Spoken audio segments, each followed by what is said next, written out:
pull up the slides. We got the recording started. Awesome.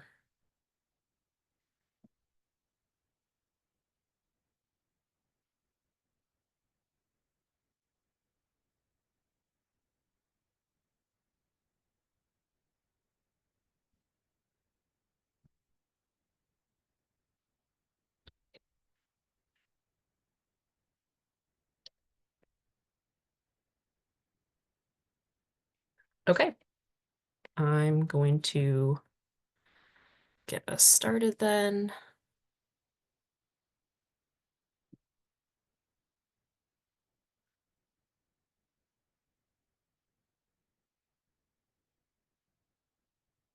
Okay. Is everyone seeing that all right? Yep, we can see your screen.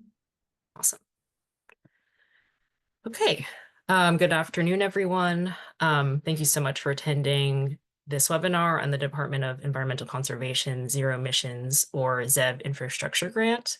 My name's Liz Sun. I'm one of HVRC's Clean Energy Communities coordinators. I'm joined here today with my fellow colleague and fellow CEC coordinator, Meenakshi Viswanathan. Sorry, Meena, I butchered your last name. We will be walking through the grant application eligibility, requirements, and application process. First, a little bit about HVRC.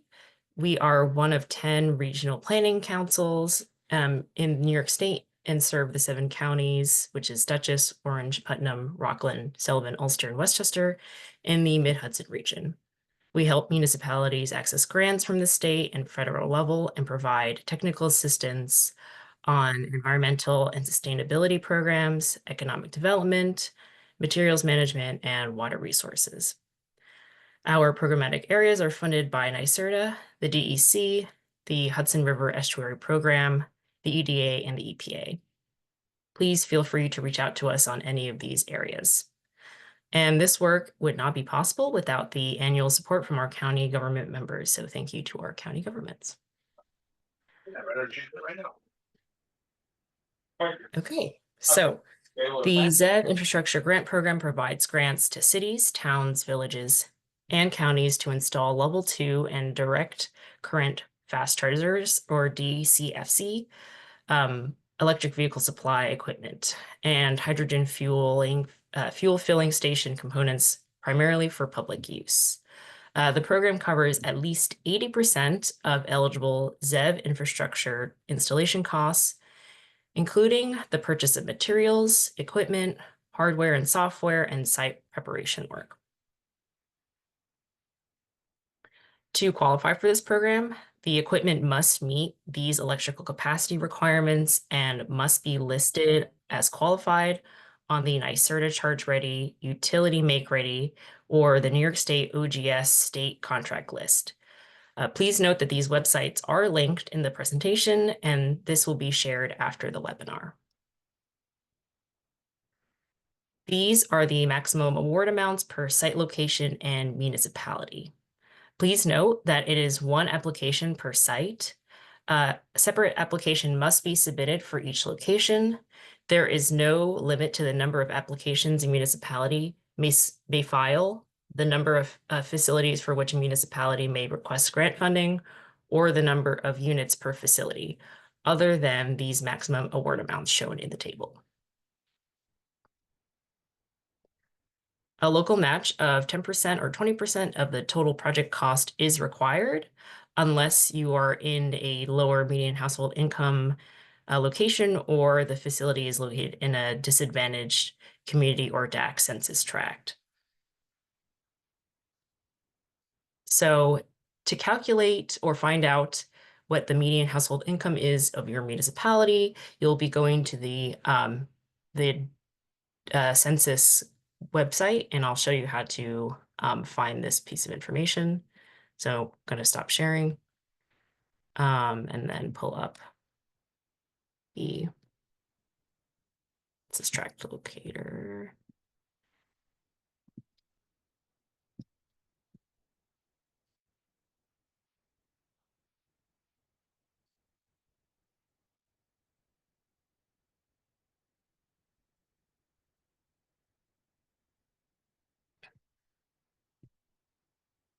Okay, so when you get to the US Census Bureau website, you'll go to Advanced Search.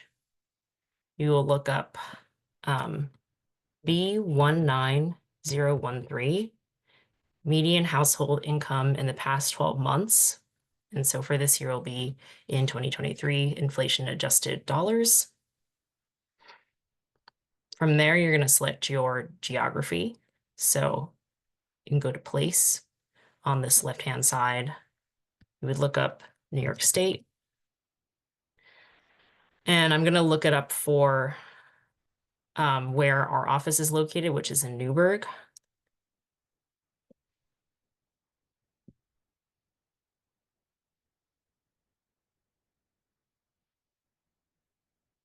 And then once it loads, I'm going to close this left-hand tab, and it's going to give me the median household income for the past 12 months in the city of Newburgh. It's going to be this estimate. And based on the estimate, if I go back to that table, because the median household income is below $65,108, there is no match requirement if this project were to take place in the city of Newburgh. If your project is located in a disadvantaged community, you would need to show it on this disadvantaged community map. And so now I'll show you how to do that. So first I'm going to go to the DEC info locator, which is linked in the webinar slides. I'm going to go to the public involvement layer. I'm going to check the disadvantaged community layer. And as you can see, the layer is not visible at this far away view of the map, but once you zoom in, you'll be able to see it. But first, I'm going to look up the location of where the charging stations are going to go. So again, if we're using the example of putting them at our office, we're located at 105 Ann Street, Newburgh. So I'm going to look that up. I'm going to select this one. And then it's going to pull up where our office is. And you can see that it's shaded where this red box is, or like the view of the map is shaded. The shading means that it is located in a disadvantaged community census tract. If I was to zoom out much farther, you could see then the unhighlighted sections are not disadvantaged communities. So that's how you can also check. If you're not sure up close, zoom out a little bit and see if there's any differences in the surrounding area. And so from here, the application requires that you submit 2 maps if you are qualifying for a facility in a disadvantaged community. So the first one is going to be at your street level. So when you initially search for the site, it's going to show you the street level size. You want it to be at the 600-foot scale. It's going to be the default scale that shows up. And then from here, the first thing I'm going to do is I'm going to just click on this census tract to find out what the census tract identifier is. You're going to need that for your application. If your site is maybe overlapping multiple census tract identifiers, you should write all of them down, and that will need to be included in your application. So that's the first thing to note. And then if you want to create a PDF of the map to submit for the application, you're going to go to Tools. You're going to go to this Activate Print Tools. And you're going to need to put in the name and type of municipality, the project title. So I just call it HVRC Chargers. And then you're going to call this zoomed in version street level. You're going to put the author, who is the person responsible for the grant application, and you want it to be this size, the 8.5 by 11 portrait, and that's going to be the default setting when you open that up. And then from there, you generate a map. I could do that right now.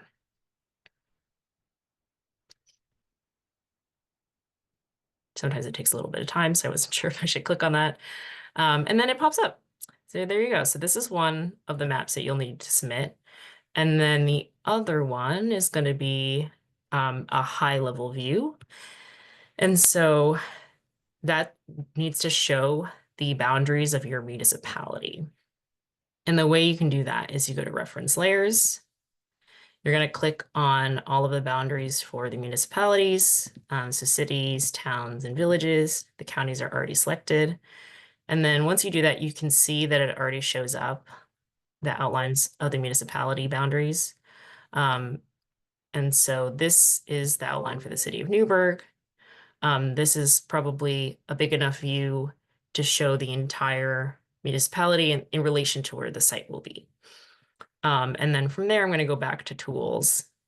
I'm going to make a very similar title, but I'm just going to change it from street level to high level. And then everything else stays the same. I'm going to generate a map and I'm going to submit both of those maps on the application. And Mina will later on open up the application and show you where to upload those. Okay, so that's how you determine what your match will be and if you are located in a disadvantaged community site. Going to now move on with the slides. Oh, and it starts from the beginning. You can use Utilities Make Ready program funding as your match. And so this program offers incentives for charging stations and may cover up to 90% of the electric infrastructure costs in non-DAC locations and 100% of the cost in DAC locations. When you are filling out your application, please give as much detail as possible as to what the Make Ready versus the ZEV funds are going to be paying for. This should be laid out in your budget plan. So if you understand that the utilities will cover the site preparation versus your ZEV grant may cover just the charging stations, that's how you should, spell it out as much as possible. In this way, the DEC understands that you are not double dipping the funding, that they are covering totally different things. And that needs to be made clear in the application. So now that I've covered the general overview of who can apply and what the grant can be used for, I'll now move on to the application process. So this application is rolling until February 28th of 2025 at 4 p.m. Eastern Time. The applications are only accepted through the New York State Consolidated Funding Application, or the CFA. And again, a municipality can submit multiple applications, each of which would be submitted in the CFA by February 28th. Although the application will be submitted through the CFA, the contracting process must be done in the Statewide Financial System Grants Management System, or FSF. Or SFF. I think I said it backwards. You must register for SFS prior to submitting the grant application in the CFA. And you can use the link on this slide to register for SFS. When you are setting up an account, you must populate the following roles with staff currently employed at the municipality. So the first one is for your grants contract editor. It's the person who will be working on the grant contract documents, so your budget, your work plan, etc. After your application is approved and awarded, and this can include possible amendments. So if they need to go in and make any changes, that's the person who should be listed there. The second role is the person who will be approving the budget and work plan in the SFS contract. And then the last person is your grants project approver. So this should be the municipal official legally authorized to enter into a contract with New York State. It should be the signatory's name, not their title. So, John Smith, etc., must be entered as an electronic signature because that will be what's generated. Typically, that signatory is the chief elected official of the municipality. So your mayor, your or supervisor. However, there can be instances in which the municipality has granted authority to your department head. So your commissioner of planning, DPW, etc. But the municipality obviously would have that information or know what's best to do. There's also trainings on how to set up your account, which can be found on the link below. So these are all the materials that you will need to submit for your application. As you can see, most of the forms have a required or optional template to follow. For the Operations Maintenance and Mitigation Monitoring, or OMM plan, please note the equipment must be running for a minimum of 10 years. So in your OMM plan, you must include a long-term plan for maintenance and public asset access over that 10-year period. This would include things like potential hardware and software upgrades and replacement, a payment for long-term electrical costs, snow removal, etc.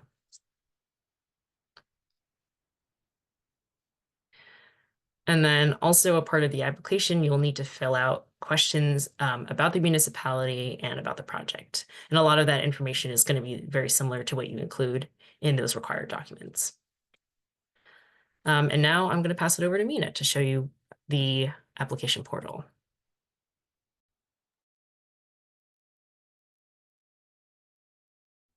Thanks, Liz. All right, I'm gonna start sharing my screen as well.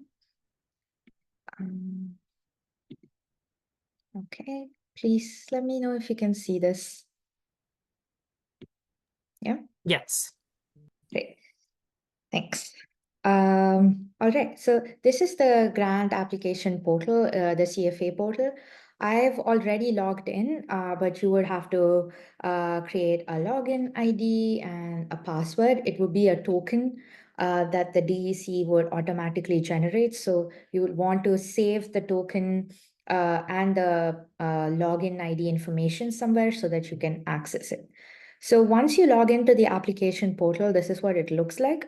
I already have an application that I have started, but you should probably start a new application. But so I'm gonna go ahead, proceed to application. These are the technical requirements. This is quite simple. You should be accessing the portal on a browser that is modern and up to date. So this could be Firefox or Chrome or Edge. And your computer must also have the ability to create PDFs and zip documents and upload these files. So these are just some of the standard technical requirements. We can just proceed to next page.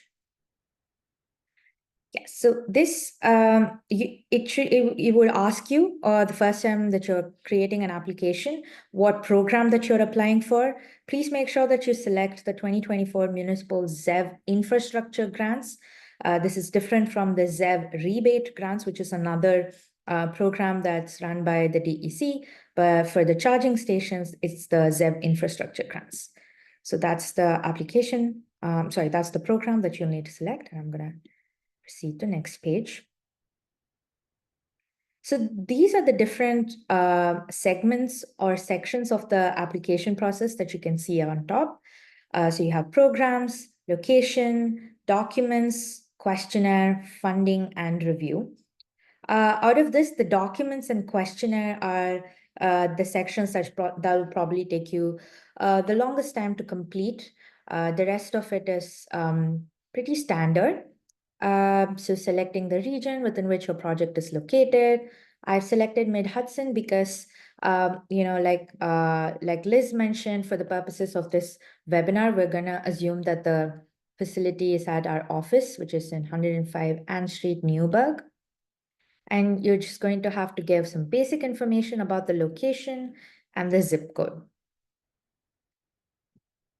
I'm moving to the location. The documents aspect. Yeah, so this legend will tell you, like the green tick means that the document has been uploaded. The red means that it is required, but it hasn't been uploaded. So that's something that will be useful when you're reviewing your application. And you are required to upload files as a PDF or a JPEG file, depending on what document is required. Now let's go into the questions. So the first thing that all applicants are required to upload is the Executive Order 16 form. So I'm just going to show you what the form looks like. The application does have the link right here. So you can open up the link and then it will give you this form. It basically prohibits state agencies and authorities from having business in Russia. So you can just fill in this form. download it, fill in this form, and and upload it right here. So that's the Executive Order 16 form. So the next thing that is required is the Sexual Harassment Prevention Certification form. Again, the link is right here. So let me just show you how that form looks like. It's a super short form. It's just a certification, the grantee name, signature, name, and date. Again, you can download this, fill this up, and then upload it in the portal. The next form that is required is the Smart Growth Public Infrastructure Policy Act. It's the Smart Growth Assessment form that's part of the Public Infrastructure Policy Act. So these are some of the questions that you'll have to answer in this form. Is it a public entity? Yes, it will be if it's a municipality. Support the construction or reconstruction of infrastructure. And you have some more questions involve the use of maintaining or improving existing infrastructure and all of this information. So again, it's a pretty standard form. This one's quite long. So you want to make sure that you fill in all the boxes and then upload it. And like I said, all these forms are linked in the application portal in itself. So you can just follow that link, download the form, and then upload it back to your portal. The next thing here is that you need to upload a work plan for the project. So there's a link to a template that the DEC provides that you can use for your work plan. You want to make sure that the work plan is as detailed as possible, give them an overview of the different objectives, tasks, and the performance measures. So you can use this work plan template, fill this up, and then again, attach it back to your application. Go ahead and close this one, sorry. Yeah. And then after you attach the work plan, the next requirement is that of a budget. Once again, the portal does have a link to a budget template that you can use. I'm going to show you an example of a sample budget. So this is what the budget template looks like. You have the name, the contractor name, the project name, the contract number, and period that is estimated. And you have the different buckets or segments in the budget. So you have personnel services, and under non-personnel services, you have contractual services, equipment, land value, if there's a match component, if it's municipality owned property, you would want to include that as well. And then other expenses. And in the budget template that the DEC provides, you do have space to lay out other funding that you're getting from utility make ready program. So like Liz mentioned, you want to be as detailed as possible in the budget. Really make sure that each segment has specific details like the way it is in this sample right here. So for the equipment, you want to break it down into the charging stations, the software, the different equipment that we'll be using for installation, and so on. And it's also very important that you lay down which aspect of the project will be covered by by the utility funds that you're also receiving. So you want to make sure that the distinction between what the ZEV infrastructure grant is funding and what the Make Ready programs will be funding is very explicit and laid out clearly in the budget plan.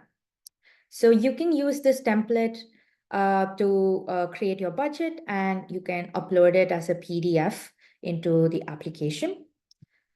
The next few documentations that are required are quotes and specification sheets. You can obtain this from your contractor, whomever you're working with, and get a PDF of this information and upload it into the portal. If the project is a partnership between one or more municipalities or a municipality and a non-municipal entity, you have to click yes for this question, and that will lead to another question where you will have to attach some memoranda of understanding or a memoranda of agreement or any sort of documentation showing that this project is in partnership between the municipality and other entities. But if your project doesn't have that component, you can just click no, and you can move on to the next question.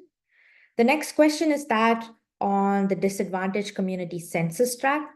If you click no, it will just move on to the next question. But if you click yes, you will have to upload a map of the disadvantaged communities in the municipal boundary and whether the facility is located in a disadvantaged community.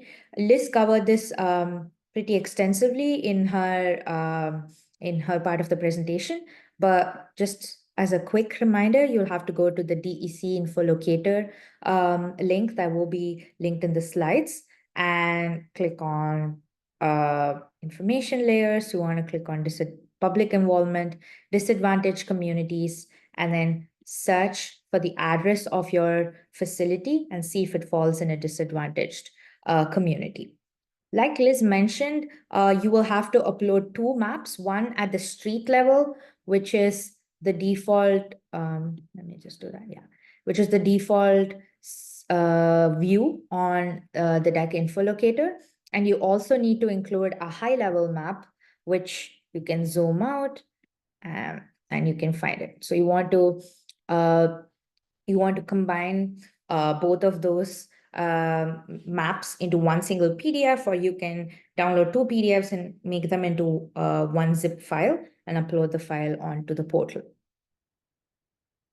If your facility is going to be located in a floodplain area, those sites need to show proof of flood-proofing the infrastructure. So one of the requirements in the portal, in the application, is to show the FEMA firm map or any sort of flood risk map. So So if you go to FEMA's National Flood Hazard Viewer, you can search in for the location of your facility. Put in Newburgh again, and then you can see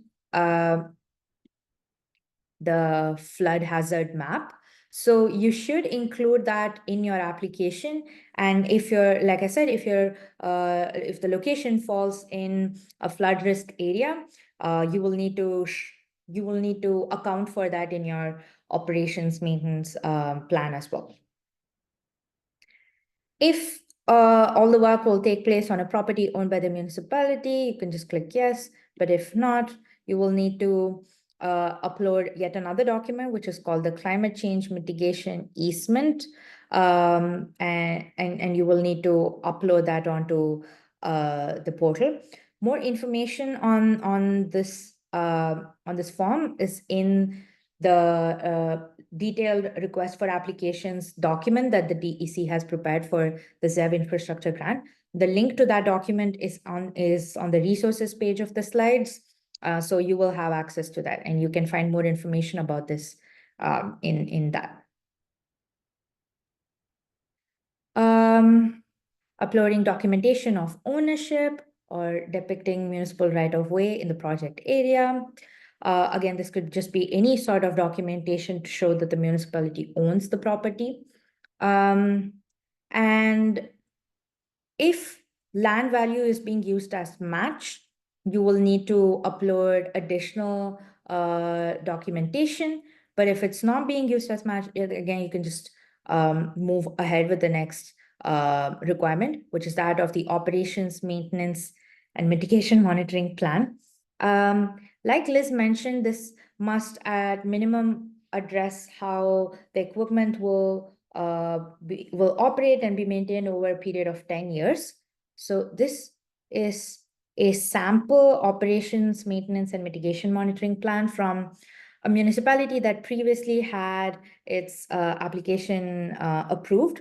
So it's quite a short monitoring plan, but you want to make sure that you address how the equipment will run for 10 years, and in particular how the municipality will, like, you want to detail the operations, maintenance, and monitoring plan for the equipment once the 5-year warranty runs out. The 5-year warranty by the DEC runs out. So that's something to keep in mind when you are drafting the operations maintenance plan.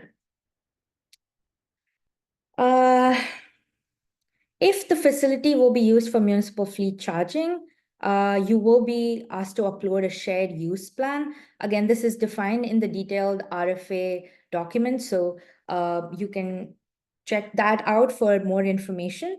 But if it's going to be for public use only, you can just click no and you can move ahead. So the next question is uploading a satellite image of the location and labeling the adjacent roadways and points of interest.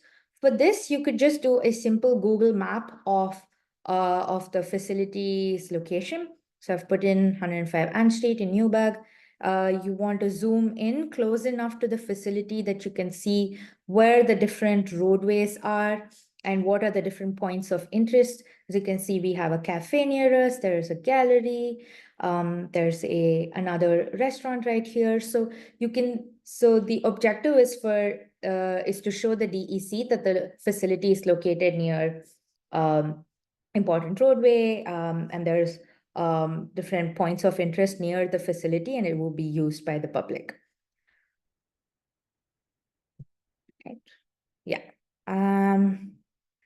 Uploading the site plan, again, this will be something that you can discuss with your contractor or whomever you're working with in getting a site plan and uploading that as a PDF in your application. This is also one of the required components of the application. And finally, if you're using utility make-ready funds as match for your project, you will need to upload like a copy of the award letter or a copy of the application as proof that you've applied for the funds. So this is the bulk of the application process. There's a lot of required documentation, but we've laid out all the different documents that are required and the templates in the slides. So that will be a good resource for you to refer to when you are applying. The next section of the application is the questionnaire. So it has 3 components. You have basic questions, which are, like the name suggests, quite basic, and you would be choosing the applicant type, the government entity. You want to give an applicant ID type. So this could be your EIN. And then you should also be giving the address and contact information and a short description of the project. These are all of the questions in the basic section. Standard questions, these are just very brief descriptions of the kind of project, the accessibility aspect. For this question in particular, I want to call this one out. You would want to provide the coordinates of the facility. The way you can find out the coordinates of a facility is if you go to Google Maps and you put in the address of the facility, you can just right click and Google Maps will give you the coordinates. So you can just copy this onto your application. Other questions are revolve around the participants in this project, and their contribution to the tasks identified in the budget and the work plan. And you will also have to give in information about the median household income of the municipality and what the local match percentage is. This is something that Liz already spoke about in detail, so I don't want to go over this in further detail. And more information on the kind of equipment that you are going to be installing in the location. And lastly, the certification questions is just a simple certification of the application. And with that, we're done with the application. The funding aspect is just the total cost of the project and the funding that you're requesting from the ZEV program. And then the last section is just a review of the entire application. So like Liz said, the most important thing to keep in mind is that the application must be submitted through the CFA portal, but the municipality must also be registered under the SFS portal. So that's a key requirement for the application that you want to keep in mind. With that, I can stop sharing. Yeah, back to you, Liz. Thanks, Mina.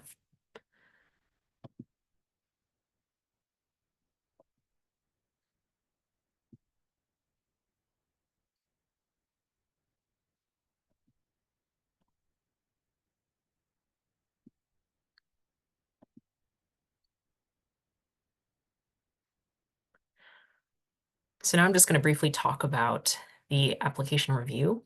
So all applications will be reviewed and scored by a review team in accordance with the evaluation scoring criteria listed in this slide and the next slide. The first thing they're going to look at is eligibility of each application to determine, if the charging equipment fits, if it has all the required materials, etc. If the application passes the eligibility review, it will then be evaluated and scored for reasonableness of cost and implementation readiness. And a minimum average score of 80 points is required for a successful project. And so now we're at the close of the webinar. And I'd like to thank everyone for attending, and I hope you found this information helpful. The CEC coordinators who are listed here are here to provide you with free technical support, assist you with the ZEV and other grant applications, and we have resources and toolkits available. Feel free to reach out to us for further assistance. And now we will take questions.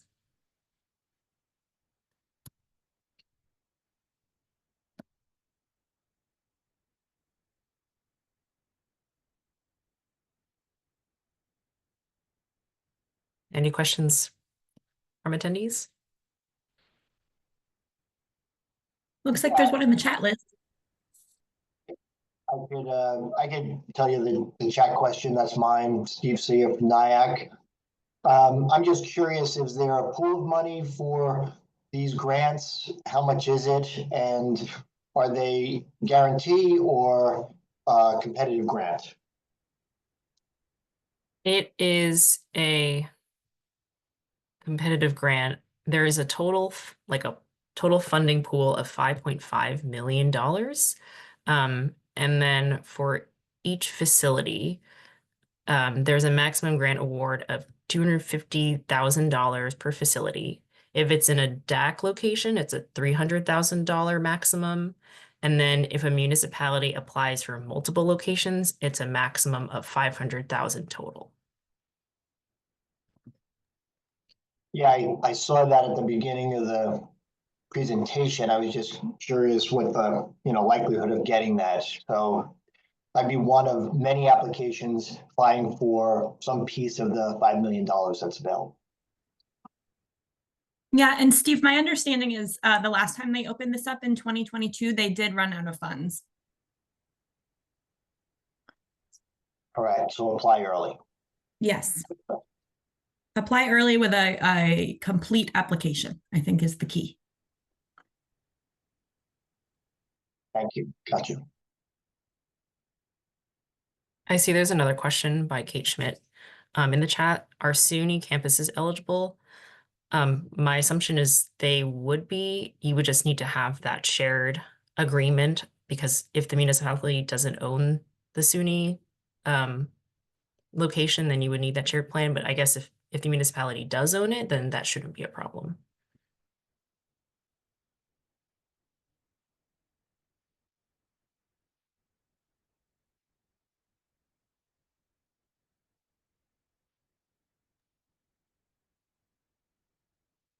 And it looks like Eleanor just added in, all municipalities in the state of New York are eligible to apply for funding in response to this RFA. And the purpose of this grant, a municipality is defined as a county, city, town, village, or borough if you are residing in New York City, as long as you're residing in New York State.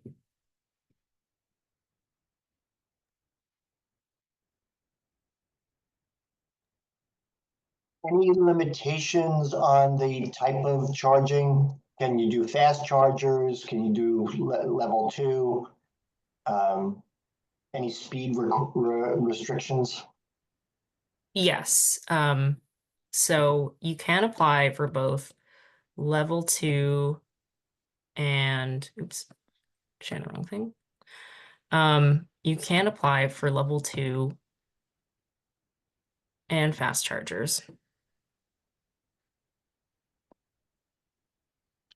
And I think it's on slide 4, tells you the electrical capacity that the charger has to have and that they must be listed on one of those sites.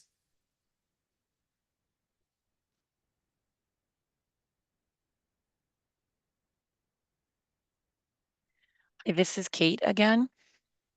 Could I ask, I assume we're going to get the slides? Yes, you will definitely get the slides.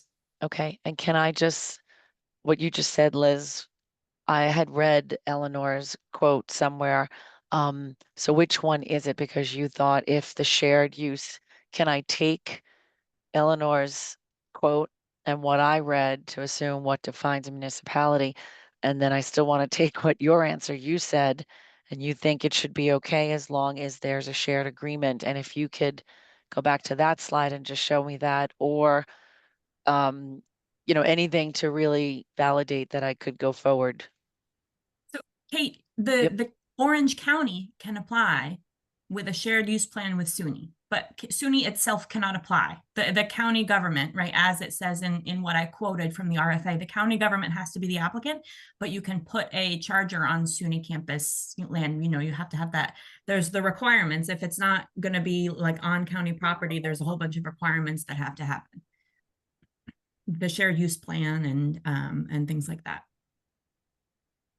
All right, maybe you and I can talk later about that more. I'd appreciate your direction. Mm-hmm. I'll also note in case, oh, sorry, go ahead, Bina. Oh, no, just to add a little bit more detail, one of like if this would be in partnership between Orange County and SUNY, like Liz said and Eleanor said, you would need to have that agreement and upload some documentation that defines the roles, the responsibilities, and what the financial contributions of each partner will be. So that's the sort of documentation that they're looking for if for this kind of project. Yeah, just adding a little bit more detail. Sorry, go ahead, Eleanor.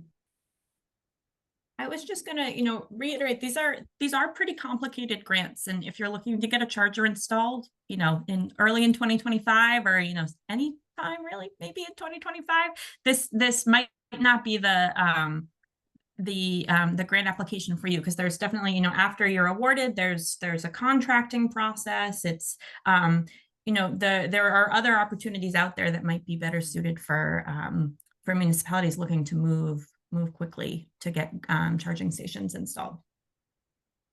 But that being said, it's a great opportunity for getting most or all of the cost covered.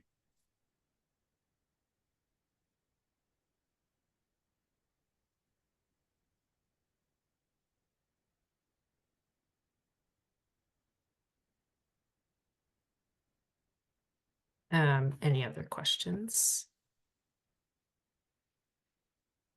I put more information in the chat about sharing Yes.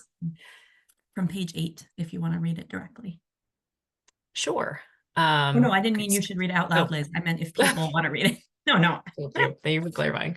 I'm going to add that, we're giving a very, very high level overview of the grant application. Please look at the RFA for more details on things like who's eligible to apply, what you need to submit in order to, use a location that is not on municipal property, what are the exact chargers that you can apply for. Like all of that is very, very detailed outlined in the RFA.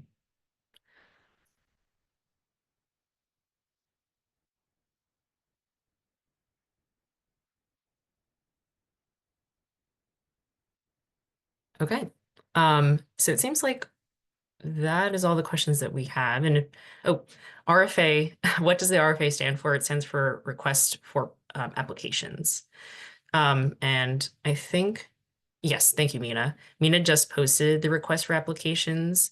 So it's like a really long PDF that explains everything about the grant, what's eligible, who can apply, and all of the application required documents. That's all listed in there as well.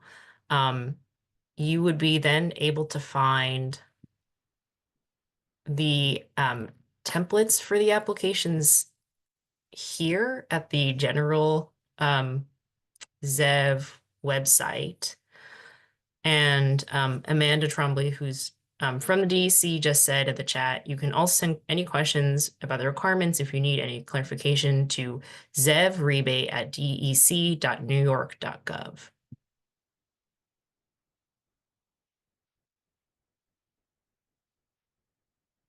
Okay. And with that, I think it's a good time to close out. But if you do have any more follow-up questions, definitely reach out to that ZEV rebate email, or you can reach out to us, me, Mina, or Liz, or sorry, Eleanor. I'm Liz. And yeah, thank you so much for attending. And yeah.